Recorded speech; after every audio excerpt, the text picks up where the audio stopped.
War and Peace, Book 6, Chapter 13. Robbie Rogers. One night, when the old countess, in nightcap and dressing jacket, without her false curls and with her poor little knob of hair showing under her white cotton cap, knelt sighing and groaning on a rug and bowing to the ground in prayer, her door creaked, and Natásha, also in a dressing jacket with slippers on her bare feet and her hair in curl papers, ran in. The countess, her prayerful mood dispelled, looked round and frowned. She was finishing her last prayer. "Can it be that this couch will be my grave?"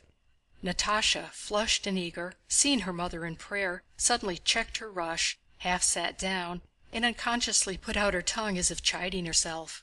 Seeing that her mother was still praying, she ran on tiptoe to the bed and, rapidly slipping one little foot against the other, pushed off her slippers and jumped into the bed the countess had feared might become her grave.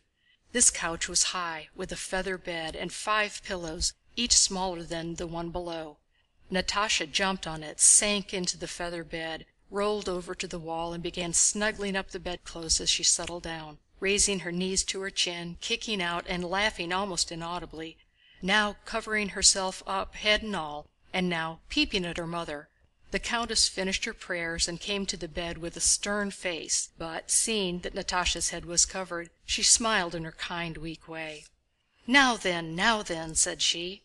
"Mamma, can we have a talk?" "Yes," said Natásha. "Now, just one on your throat and another, that'll do," and seizing her mother round the neck, she kissed her on the throat. In her behavior to her mother Natásha seemed rough, but she was so sensitive and tactful that however she clasped her mother, she always managed to do it without hurting her or making her feel uncomfortable or displeased. "Well, what is it tonight?" said her mother, having arranged her pillows and waited until Natásha, after turning over a couple of times, had settled down beside her under the quilt, spread out her arms, and assumed a serious expression. These visits of Natásha's at night before the count returned from his club were one of the greatest pleasures of both mother and daughter. "What is it tonight? But I have to tell you..." Natásha put her hand on her mother's mouth. "About Borís, I know," she said seriously. "That's what I have come about. Don't say it, I know. No, do tell me," and she removed her hand. "Tell me, Mamma. He's nice?" "Natásha, you are 16. At your age I was married. You say that Borís is nice. He is very nice, and I love him like a son.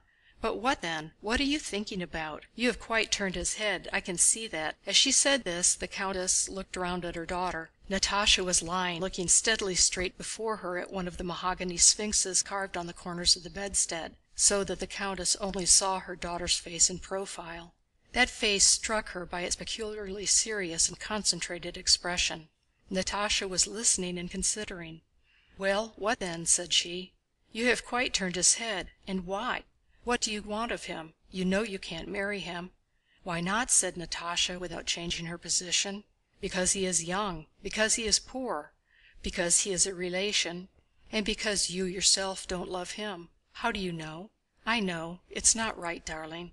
"But if I want to..." said Natásha. "Leave off talking nonsense," said the countess. "But if I want to...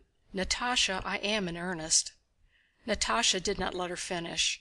She drew the countess's large hand to her, kissed it on the back, then on the palm, then again turned it over and began kissing first one knuckle, then the space between the knuckles, then the next knuckle, whispering, "January, February, March, April, May..." "Speak, Mamma! Why don't you say anything? Speak!" said she, turning to her mother, who was tenderly gazing at her daughter, and in that contemplation seemed to have forgotten all she had wished to say. "It won't do, my love. Not everyone will understand this friendship dating from your childish days, and to see him so intimate with you may injure you in the eyes of other young men who visit us, and above all it torments him for nothing. He may already have found a suitable and wealthy match, and now he's half crazy." "Crazy?" repeated Natásha. "I'll tell you some things about myself. I had a cousin..." "I know, Cyril Matvéich, but he is old." "He was not always old. But this is what I'll do, Natásha. I'll have a talk with Borís. He need not come so often." "Why not, if he likes to?" "Because I know it will end in nothing." "How can you know? No, Mamma, don't speak to him. What nonsense!" said Natásha, in the tone of one being deprived of her property. "Well, I won't marry, but let him come if he enjoys it and I enjoy it." Natásha smiled and looked at her mother. "Not to marry, but just so," she added. "How so, my pet?" "Just so. There's no need for me to marry him, but just so." "Just so, just so," repeated the countess, and shaking all over she went off into a good-humored, unexpected elderly laugh.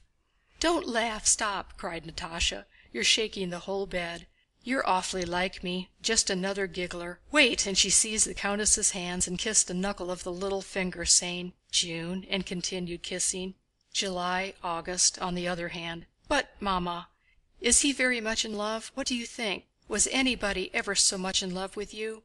And he's very nice, very nice. And he's very nice, very, very nice, only not quite my taste. He is so narrow, like the dining-room clock. Don't you understand? Narrow, you know, gray, light gray." "What rubbish you're talking!" said the countess.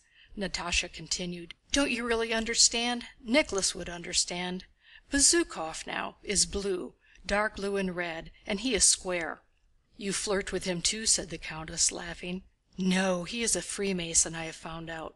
He is fine, dark blue and red. How can I explain it to you?"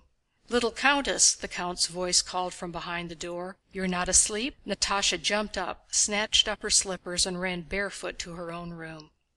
It was a long time before she could sleep. She kept thinking that no one could understand all that she understood and all that there was in her. "Sónya?" she thought, glancing at that curled up sleeping little kitten with her enormous plait of hair. "No, how could she? She's virtuous. She fell in love with Nicholas and does not wish to know anything more. Even Mamma does not understand. It is wonderful how clever I am and how charming she is," she went on, speaking of herself in the third person and imagining it was some very wise man, the wisest and best of men, who was saying it of her. "There is everything, everything in her," continued this man. "She is unusually intelligent, charming, and then she is pretty, uncommonly pretty, and agile. She swims and rides splendidly. And her voice, one can really say it's a wonderful voice." She hummed a scrap from her favorite opera by Cherubini, threw herself on her bed, laughed at the pleasant thought that she would immediately fall asleep, called Dunyásha the maid to put out the candle, and before Dunyásha had left the room had already passed into yet another happier world of dreams, where everything was as light and beautiful as in reality, and even more so because it was different. Next day the countess called Borís aside and had a talk with him, after which he ceased coming to the Rostóvs'. Chapter 13